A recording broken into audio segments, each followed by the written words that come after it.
Okay, everybody, Stan Tomich here. Everybody has been talking about failures of the Stator on the Cosmos 300 engine, and also it's a similar problem with the Polini engine. So here we have a failed Stator, and it comes with these connectors on it. This was sent by another Facebook person. And I have a second one that was also sent to me, and it has slightly different wiring, but essentially it is the same device. And what we're interested in is the blue wire and the red wire here. And we'll get to the schematics here in just a second. So let's take a look at the documentation here. You'll notice that Vitorossi made a special warning, number 1, which is the core of the Stator must be at earth potential. And the core of the Stator at earth potential is basically your electrical ground. Here are the wires coming out of a typical mounted Stator on a Vitorossi Cosmos 3000. The main points of interest here is the earth wire, which is blue, and that is actually not only your engine ground, but it's also your electrical ground. Okay, then you have the charging circuit, and here's the excitation wire. It's either black, red, or just red.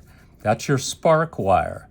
So the coil that we're interested in for sparking or ignition is the blue wire to the red wire. That's the coil. Now in a typical Stator like this, these 3 coils will charge the battery, and this is the sparking coil. So in a single spark system, you see here's the spark plug, here's a high voltage transformer that takes the smaller voltage coming off this coil, raises it to a higher voltage to ignite the spark plug, which ignites your fuel.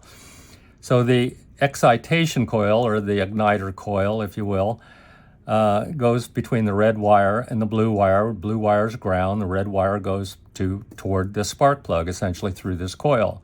The other coil is used in the charging system to charge up your battery via a regulator.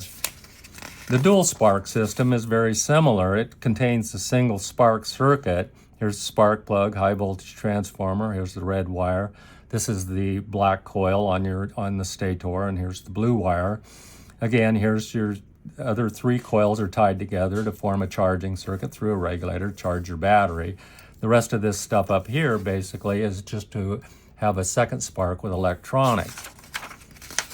So again, what we're interested in is this black covered coil is your coil that causes your ignition or sparking. These 3 coils go to the battery to charge it.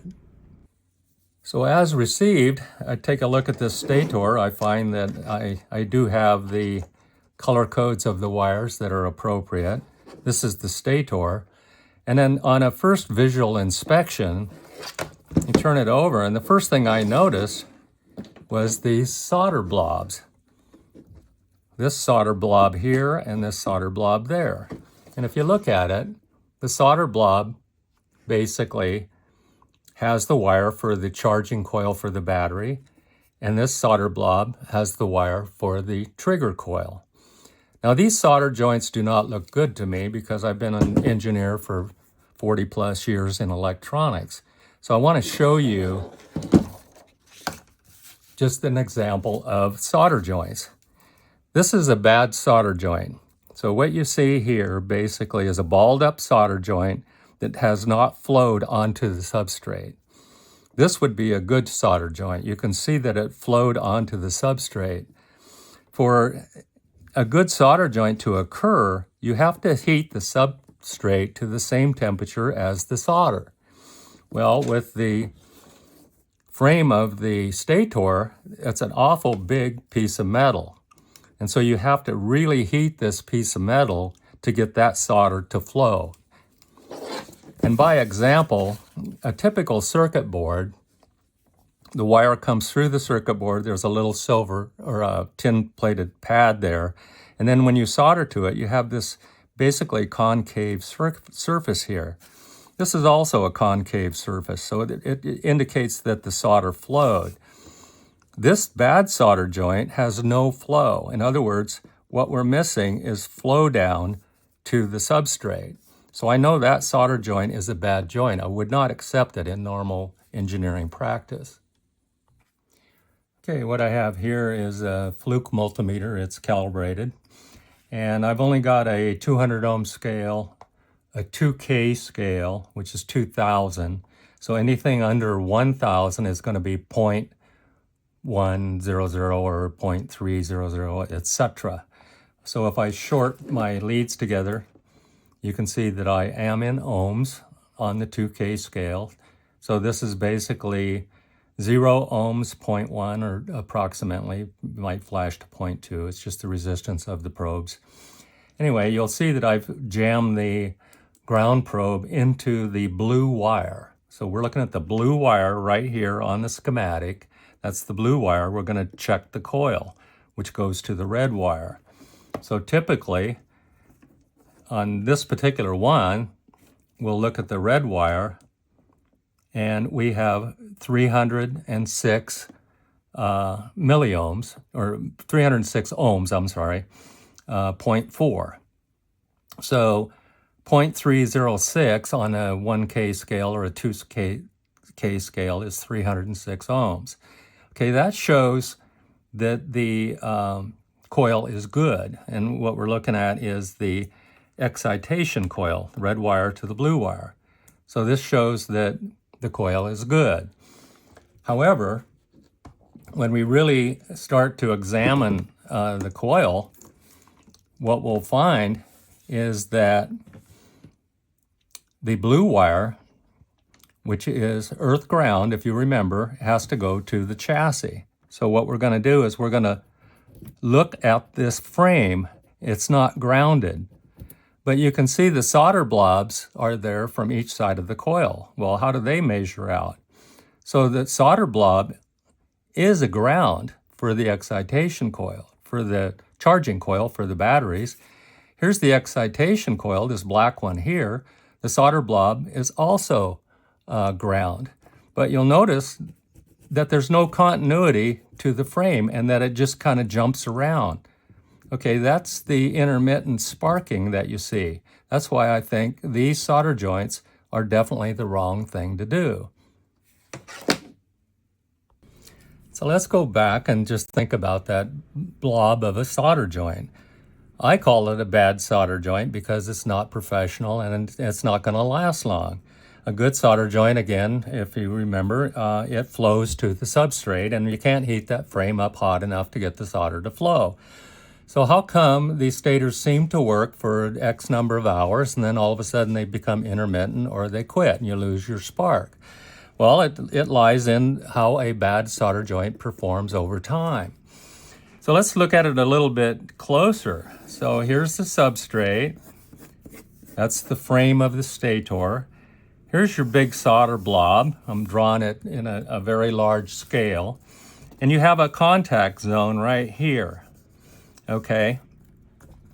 So what happens is this blob of solder was very melted when it was applied to start with, and it hits basically a cold frame. And so what you have is you have crystallization between the good solder and the frame at the very contact point. So this crystallization in here basically may start out with the correct 0 ohms, so it's a good contact to ground. But over time, this crystallization of the solder, it's called a bad solder joint, will develop a higher and higher resistance. And as it develops a high resistance, you're going to get small sparking between the good solder because it's connected to the electrical wire. You're going to get sparking through here, and it's going to punch holes in this bad solder joint of higher resistance, and eventually it will go bad. So two things can cause it to go bad. Basically, temperature and vibration. Well, lo and behold, we have an application where we do have high temperature and high vibration. So this solder joint needs to be a better solder joint, and it's virtually impossible to heat that frame up without destroying it to get a good solder joint. So what I have proposed in the other pictures in my post here on Facebook is that we solder wires to the solder joint, go to a ring